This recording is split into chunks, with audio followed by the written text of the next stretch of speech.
We're at Brighton today. Come out nice and early, got out at 6 AM, ready for the sunrise. It's an absolutely beautiful morning. I'm on the Slick Revolution dual max Skateboard. Absolutely loving it. I've had it for about 3 days now. Complete newbie in terms of using an electric longboard. In fact, through. There we go, a bit of a tight one here. Let's see if we can get through.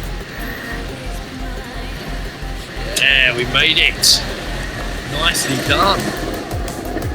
Couldn't have done that on my bike. So what's it like to ride? Well, once you get used to it, shifting your weight forward onto your front leg before you set off and before you pull away, or any sort of like rapid acceleration, and more importantly, get used to shifting your weight backwards when you're going to brake. It's really easy. It's really easy. It feels quite natural. I'm not a skater, as I said earlier. I've not skated for over 30 years. I've done a little bit of snowboarding, and it's very, very, very similar. Yeah, just get used to the starting and the stopping. They're the two tricky bits, especially the stopping. You've got to get all of your weight. Got a car up ahead, so I'm going to move over out of the way here. Right, there we go. Yeah, you've got to get used to shifting your weight backwards onto that back leg entirely, so you've got no weight on the front leg as you're going to brake. There we go. And then on the front leg entirely when you're going to set off. And then once you're going, yeah, just stand naturally. It's pretty easy. It just takes your brain. I think it took me a couple of days. Look at this. This is pretty cool. That's the base of the British Airways 360 there. That's their executive lounge, I think, which is a fancy way of saying an expensive bar. I think as well, kicking off like I've just done there, and then bringing in the accelerator. If you're a beginner, that really is a lot easier as well. It's a lot less violent way of starting. So here we go. We're going down quite a moderate hill. It's picking up speed on its own. It could run away with itself. So weight all over my back leg. Completely lean back onto that, and then just pull that trigger gently back, probably about halfway, and the brakes are starting to go. There is, and it says it in the instructions as well, there is about half a second lag when you apply the brakes before they actually apply. So first time you ride this, if you didn't know that, it'd be very easy to kind of just pull the brake, think it's not happening, and pull it more, then suddenly it will kick in harder than you've anticipated because you've got too much brake on. That's something else to be aware of. But again, once your brain's got used to it, you've got that dialed in, it's super, super easy. How long does it take to charge? It takes about 4 hours to charge from pretty much completely empty. So it's not too long. Yeah, sort of thing you could commute to work if you've got a lengthy commute. You know, if you've got like about a 6-mile commute, you can do this on one charge, get it to work, put it on charge, and you're ready to come home. The brick charger that you get with it is actually smaller and lighter than I thought it would be, so it's quite easy to put that in your backpack and take it to work with you. Let's get up a bit of speed here, a bit of smooth tarmac. It's still accelerating, ever so slight wobble. I've tightened the trucks up a touch. We're now hitting probably about 18, 20 miles an hour. Breeze off a touch, there's a lot of runners around here. But yeah, it is super controllable. That's what I like about it more than anything. Super controllable. Just so much fun. So much fun. So I just got back from doing the film shoot this morning down at the beach with the Slick Revolution Dual Max electric skateboard and the Mavic Pro drone, which I use to film all the aerial shots with as well. So much fun. Still got the helmet hair here from just coming back in. What's it like to ride? Well, it's so much fun. That's the only way I can describe it. It's really easy to ride. I haven't ridden for over 30 years. I've done a little bit of snowboarding recently, but yeah, I haven't ridden a skateboard for about 30 years.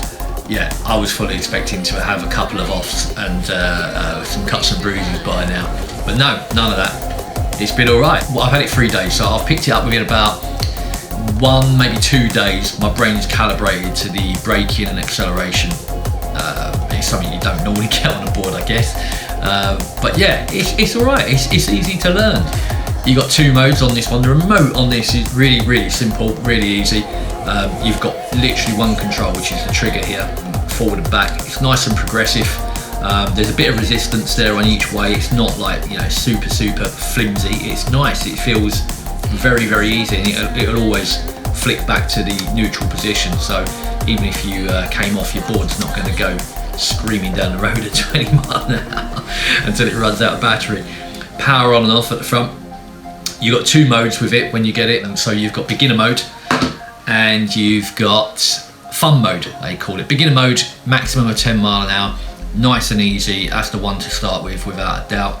Get yourself a helmet, get yourself some pads, get yourself a nice smooth flat ground. It'll always fire up in beginner mode when you just power on anyway. And then you've got the fun mode, which is the full power, 20 miles an hour roughly, maximum, depending on the surface and how heavy you are. I'm 70 kilos on smooth flat surface. I've had it up to 20 miles an hour. I've got a little app, Vidometer. It's great, download that. You can film with that and it'll overlay the speed in it as well, and various things, G-force and cornering forces and all sorts of stuff like that. So yeah, that's a handy one to check your speed and check, you know, how fast your board is. But yeah, super smooth surface on the flat. I'll easily get 20 miles an hour out of it.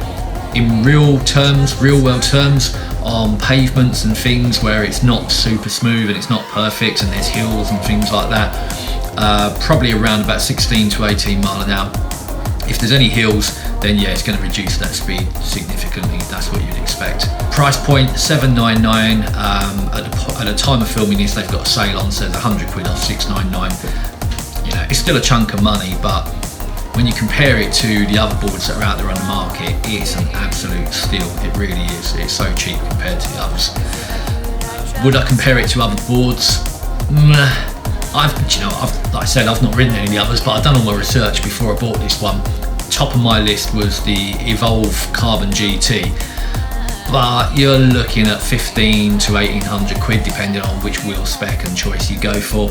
But yeah, I mean, it sounds like it is the top of the food chain with the e-boards in terms of speed and ride, etc. But like I say, triple the price of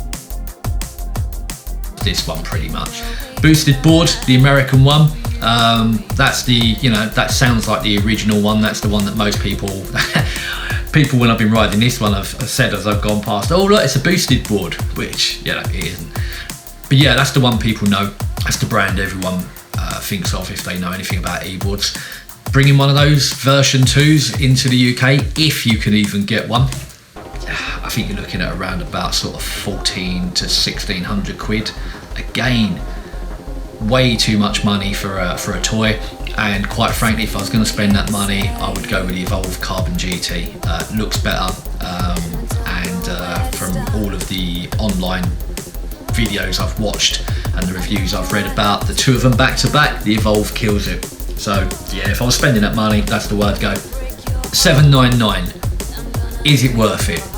Yeah, it's definitely worth it. If you want to have cheap commuting, and that's the big thing here, if you commute, if you pay a bus ticket or a train ticket or both, or even in a car, you know, living in Brighton here, I've got to pay not only the normal running cost, but I've got to pay £8 a day, and that's a subsidised car park rate from my firm that I work for. Normally it'd be 28 quid a day, £28 a day to park in Brighton. It's crazy.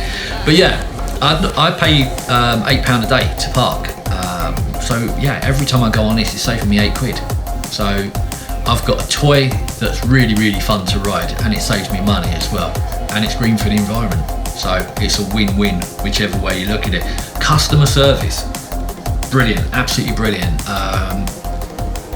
Yeah, Robert at Slip Revolution up in Yorkshire, on the end of the phone, on the end of the email, really, really quick responses, and I had a lot of interaction with him before, during and after getting this board, and yeah, thumbs up all the way. He's really, really been on the ball with it all.